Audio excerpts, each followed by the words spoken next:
International marketing या फिर normal marketing ना, डॉट है ना मार्केटिंग का। चलो मार्केटिंग मतलब बाजार क्या होता है? होता क्या होता है? उसमें बहुत सारे सामान बाजार ऐसा जगह है जहाँ सभी प्रकार की वस्तुओं का क्रय विक्रय किया जाता है, उसी को ही बाजार कहते हैं। सभी प्रकार की वस्तुओं का क्रय विक्रय किया जाता है, उसी को ही क्या बोलते हैं? बाजार कहते हैं। ठीक है, तो बाजार का वर्गीकरण कितने प्रकार का बाजार होता है, कितने प्रकार से बाजार हो सकते हैं? बेटा 6 प्रकार का बाजार होता है। कितने प्रकार का बाजार होता है? 6 प्रकार। हाँ ना, सबसे पहला होता है वर्गीकरण ना, कितने भागों में विभक्त किया जाता है। सबसे पहला नंबर होता है क्षेत्र के आधार पर, क्षेत्र के आधार पर। दूसरा नंबर होता है कार्य के आधार पर। तीसरा नंबर होता है प्रतियोगिता के आधार पर।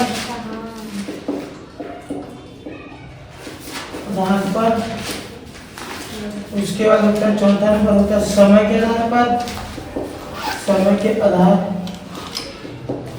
पर।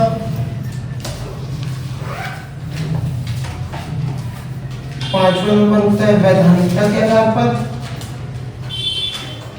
पहले देख लीजिए फिर लिखिए आधार पर। लास्ट नंबर होता है छठवां नंबर वस्तु या प्रकृति के आधार पर।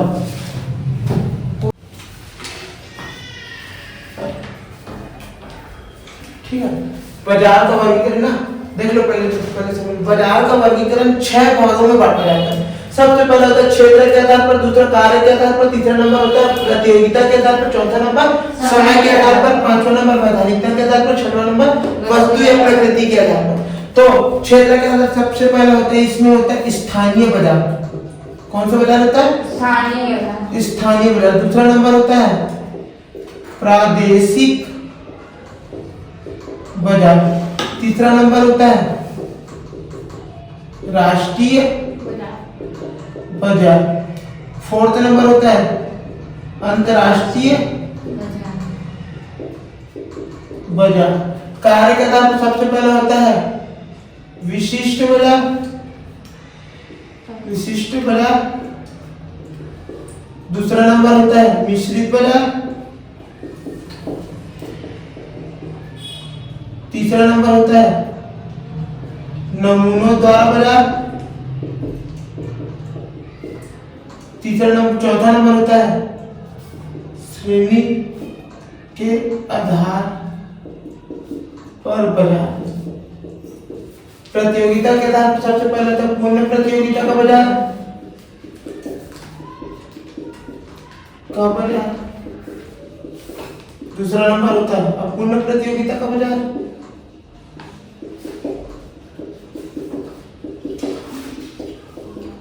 तीसरा नंबर होता है एकाधिकार बाजार। समय के आधार पर पहला नंबर होता है अति अल्पकालीन बाजार। अति अल्पकालीन बाजार। दूसरा नंबर होता है अल्पकालीन बाजार। तीसरा नंबर होता है दीर्घकालीन बाजार। चौथा नंबर होता है अति दीर्घकालीन बाजार। देखो अब वैधानिकता के आधार पर पहले देख लो। वैधानिकता के आधार पर सबसे पहले होता है उचित मूल्य का बाजार। दूसरा नंबर होता है अवैध बाजार, है ना।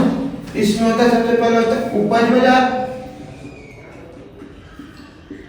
दूसरा नंबर होता है स्कंद बाजार। और तीसरा नंबर होता है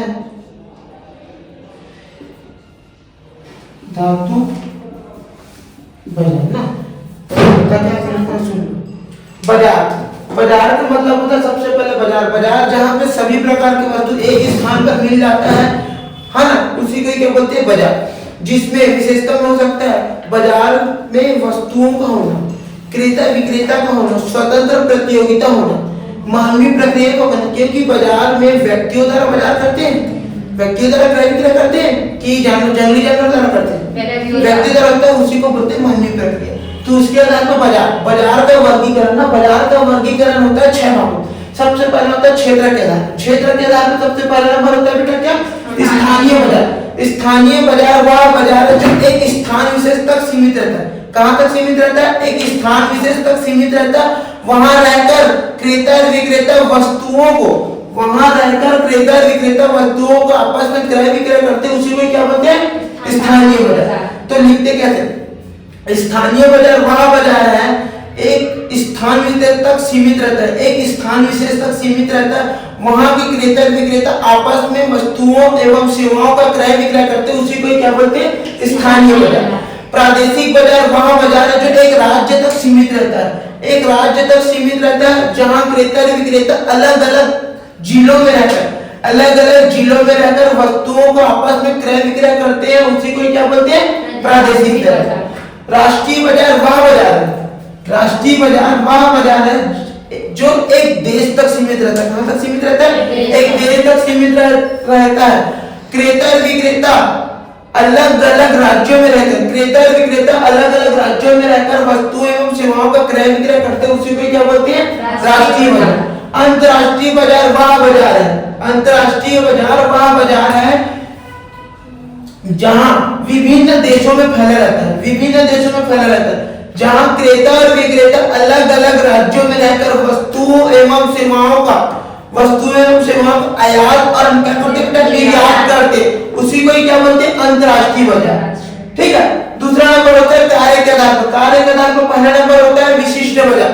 विशिष्ट बाजार वह बाजार है, विशिष्ट बाजार वह बाजार है जहां विशेष प्रकार की वस्तुओं का क्रय विक्रय करते हैं, जहां विशेष प्रकार की वस्तुओं का क्रय विक्रय करते हैं, उसी को क्या बोलते हैं, विशिष्ट बाजार। मिश्रित बाजार वह बाजार है, दूसरा नंबर होता है मिश्रित बाजार।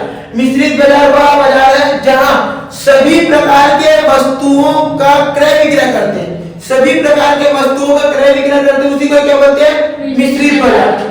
नमूने द्वारा बाजार, नमूनों द्वारा बाजार वह बाजार है जहां नमूने से सैंपल, बोले तो पहले खरीदते हैं ना, थोड़ा सा मेरे चेक करके दिखाओ कैसा, तो उसको भी खरीदा और बेचा जाता है। तो नमूने द्वारा खरीदना और बेचना, नमूनों द्वारा बाजार वह बाजार है जो नमूनों के माध्यम से वस्तुओं का क्रय विक्रय करते हैं, उसी को नमूनों द्वारा बाजार कहते हैं, है ना। चौथा नंबर श्रेणी के आधार पर बाजार। श्रेणी के आधार पर बाजार वह बाजार है जहां वस्तुओं को विभाग के अनुसार, वस्तुओं की क्वालिटी एवं किस्म को उसके विभाग के अनुसार बांटकर वस्तुओं का क्रय विक्रय करते हैं, उसी को बोलते हैं श्रेणी का बाजार। उदाहरण के लिए गोल बाजार, जैसे चूड़ी लाइन अलग है, फटाका का लाइन अलग है, सबका लाइन अलग अलग है ना, उसी को बोलते हैं श्रेणी के आधार पर बाजार। प्रतियोगिता के आधार पर बाजार, प्रतियोगिता के आधार पर बाजार क्या क्या हो सकता है बेटा, प्रतियोगिता के आधार पर बाजार वह बाजार है जहां क्रेता और विक्रेता को बाजार का संपूर्ण ज्ञान होता है, क्रेता और विक्रेता को बाजार का संपूर्ण ज्ञान होता है और आपस में स्वतंत्र रूप से वस्तुओं का क्रय विक्रय करते हैं और पूर्ण गतिशील होते हैं, पूर्ण गतिशील एवं पूर्ण प्रतिस्पर्धा होते हैं, उसी को क्या बोलते हैं, पूर्ण प्रतियोगिता का बाजार। पूर्ण प्रतियोगिता का बाजार वह बाजार है जहां क्रेता और विक्रेता को बाजार का संपूर्ण ज्ञान होता है और स्वतंत्र रूप से क्रय विक्रय करते हैं और पूर्ण गतिशील एवं पूर्ण प्रतिस्पर्धा पाई जाती है, उसी को बोलते हैं पूर्ण प्रतियोगिता का बाजार।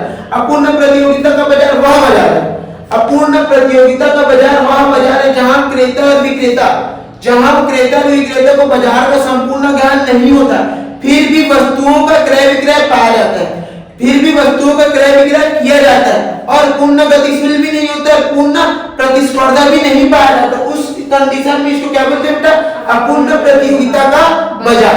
एकाधिकार बाजार वह बाजार है जहां वस्तुओं के निर्माता, संचालक, प्रबंधक एक ही व्यक्ति रहता है और वस्तुओं का क्रय विक्रय एक ही व्यक्ति द्वारा किया जाता है, उसी को क्या बोलते हैं, एकाधिकार बाजार। उसके समय के आधार पर बाजार, समय के आधार पर बाजार में पहला नंबर होता है बेटा अति अल्पकालीन बाजार। अति अल्पकालीन बाजार वह बाजार है जो एक कुछ समय के लिए वस्तु उपलब्ध होते, कुछ समय के लिए वस्तु उपलब्ध होते, उसके क्रेता विक्रेता आपस में क्रय विक्रय करते, उसी को क्या बोलते हैं? अति अल्पकालीन बाजार, जो कुछ समय के लिए उपलब्ध होते हैं। दूसरा जैसे कि दूध दही सब्जी कुछ दिनों तक के लिए सीमित रहता है, तो कुछ दिनों तक के लिए वस्तु उपलब्ध होते, उस वस्तु के क्रेता विक्रेता आपस में क्रय विक्रय करते, उसी को क्या बोलते हैं? अति अल्पकालीन बाजार। दूसरा नंबर अल्पकालीन बाजार। अल्पकालीन बाजार वह बाजार है जो वस्तु कुछ हफ्तों तक के लिए क्या रहता है? उपलब्ध होते हैं, उसके क्रेता और विक्रेता आपस में क्रय विक्रय करते, उसी को क्या बोलते हैं? अल्पकालीन बाजार। जैसे पैकेट वाला दूध, पैकेट वाला तो हफ्तों तक सीमित रहता है। नॉर्मल दूध खरीद के देख लो, दूध वाला भैया आके देख लो तो अल्पकालीन अति अल्पकालीन ना, लेकिन पैकेट वाला दूध पैकेट वाला भी हफ्तों तक ही रहता है ना। तीसरा नंबर होता है दीर्घकालीन बाजार। दीर्घकालीन बाजार वह बाजार है जो वस्तु कुछ महीनों तक के लिए उपलब्ध होते, उस वस्तुओं के क्रेता विक्रेता आपस में क्रय विक्रय करते, उसी को क्या बोलते हैं? दीर्घकालीन बाजार। हाँ, उदाहरण के लिए होता है बेटा चावल आटा महीनों तक के लिए रहता है, चावल रख के क्या करेंगे। उसके बाद आता है अति दीर्घकालीन बाजार। अति दीर्घकालीन बाजार वह बाजार है जो लंबी अवधि तक के लिए वस्तु उपलब्ध होते, उस वस्तु के क्रेता विक्रेता आपस में क्रय विक्रय करते, उसी को क्या बोलते हैं? अति दीर्घकालीन बाजार। उदाहरण के लिए इलेक्ट्रॉनिक आइटम, इलेक्ट्रॉनिक से माना लंबी अवधि तक के लिए चलते हैं सालों साल। फिर उसके बाद पांचवा नंबर होता है वैधानिकता के आधार पर। वैधानिकता के आधार पर पहला नंबर उचित मूल्य का बाजार। उचित मूल्य का बाजार वह बाजार है जो सरकार के नियंत्रण क्षेत्र में आता है और सरकार के सरकारी मूल्यों की वस्तुओं का क्रय विक्रय करते, उसी को बोलते हैं उचित मूल्य का वो दुकान। उदाहरण के लिए राशन दुकान जिसको बोलते हैं कंट्रोल, है ना। अवैध बाजार। अवैध बाजार वह बाजार है जहां सरकार के नियंत्रण क्षेत्र से बाहर होता है, फिर भी क्रेता और विक्रेता आपस में वस्तुओं का क्रय विक्रय करते, उसी को क्या बोलते हैं? जैसे कि गांजा का व्यापार, भांग का तो लीगल आता है, गांजे का व्यापार इलीगल आता है, ठीक है। वस्तु एवं प्रवृत्ति के आधार पर बाजार वह बाजार होता है जो उत्पादित करते तुरंत वस्तुओं का क्रय विक्रय होता है। उपज बाजार होता है पहला नंबर, उपज बाजार ना बेटा। तो उपज बाजार वह बाजार है जो उत्पादित वस्तुओं का क्रय विक्रय करते, उत्पादित वस्तुओं का क्रय विक्रय करते, उसी को उपज बाजार बोलते हैं। जैसे कि ग्रामीण इलाकों में कृषि में फल का वो मतलब फसल हो जाता है, बुआई हो जाता है, तो फसल का लेन देन करते हैं ना, तो उपज बाजार। उदाहरण के लिए मंडी, सब्जी मंडी वगैरह सब, है ना।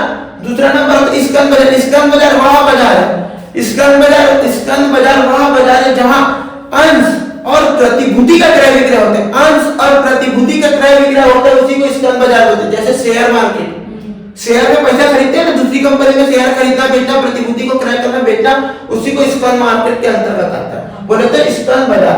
धातु बाजार वह बाजार है जहां सोना चांदी और डायमंड का क्रय विक्रय होता है, उसी को क्या बोलते हैं? धातु बाजार।